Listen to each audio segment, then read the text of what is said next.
Now in Studio B, friend of the program, good man. Just our friend. Andy happens to be a friend of the program. BYU football legend and former NFL player, David Nixon. Dave, welcome. David? It's been a while since I've been here with, I think, both of you, right? Yeah. Yes. You guys, there's been some rotation going on. Yeah. You guys need a breather. You've been tapping out your helmet. Tap me out all the time. Yeah. I'm tapping out this afternoon. I'm out of town. Going to Seattle, right?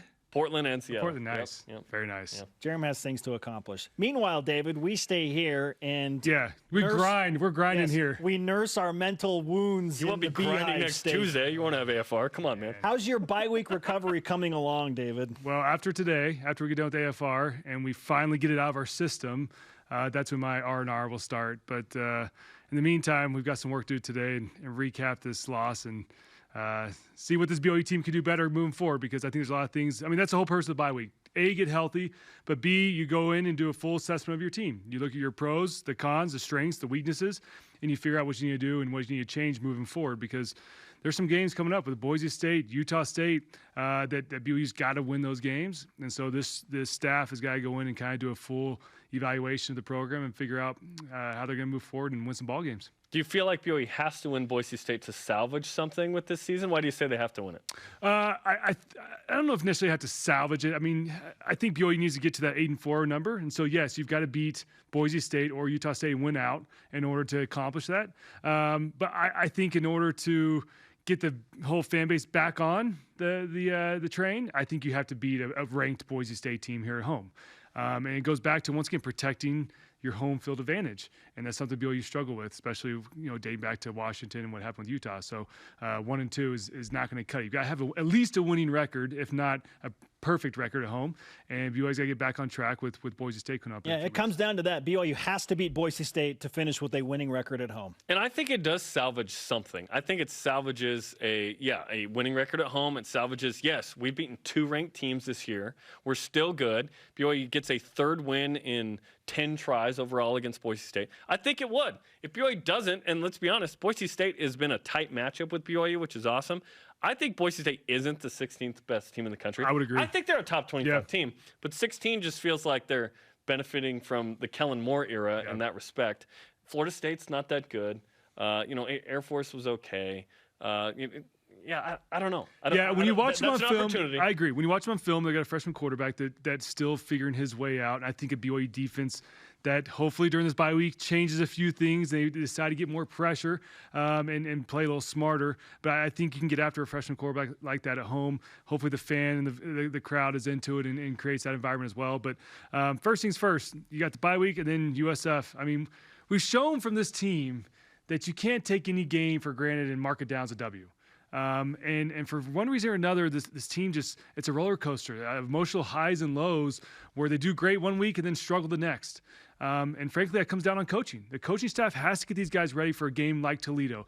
It's tough when you play 4 straight P5 games and then next thing you know, you got to go on the road to Toledo when you're playing in front of a crowd of 25,000 people, which is the size of some of these kids played in high school, right? BYU chose this, though. They knew the stadium size when they signed the game. 100%. Right? And that's why it comes down to coaching staff. You got to get your guys juiced. It comes down to getting your guys prepared and understand that, this is a different environment. It's not ABC at 1:30 prime time, but we've got to go out and win this game, and we've got to execute and play cleanly, which BYU did none of that on Saturday. Does a great competitor, though, need a crowd? No. You know what I mean? Like why can't BYU get itself up? Listen, I played at New Mexico. Yes, you did. And I played at Wyoming in years when they struggled, and we didn't have crowds. So you're playing on for the pride of your program. And I will admit, it is tough. It's tough going into those environments. My freshman, I played at USC and Notre Dame. There is a letdown, and that's why I'm saying the coaching staff has to get the guys prepared, as well as the players. I mean, you've got to realize, let's just get in, let's take care of business, and get out of here. But unfortunately, the BYU team did not take care of business when they went into Toledo. And keep in mind that similar to how we like to knock off the USCs of the world and the Washingtons of the world, the P5s, the Tennessee, these are big games for us because we like to play those guys.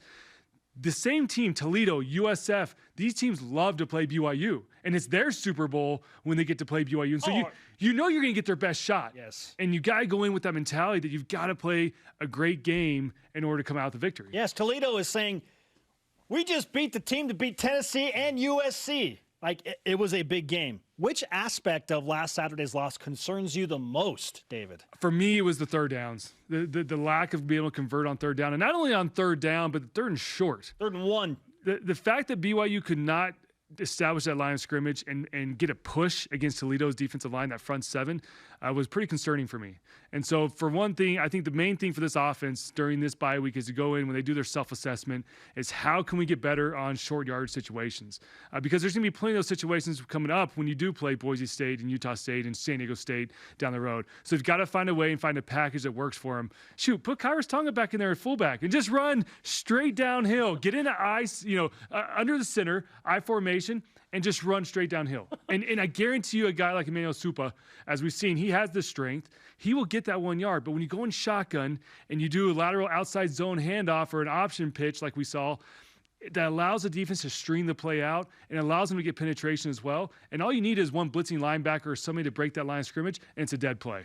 You would like a more traditional setup on 3rd and short. Yeah, I would. Under center. Under center. And BYU showed it a few weeks ago against USC. They got in and did a play action pass. They can do that. They have the ability. QB sneak in a previous game. I didn't know it was in the playbook. Yeah. I mean, and listen, now with Jaron Hall taking the helm, maybe he's a little more comfortable under center. So maybe we might see some adjustments.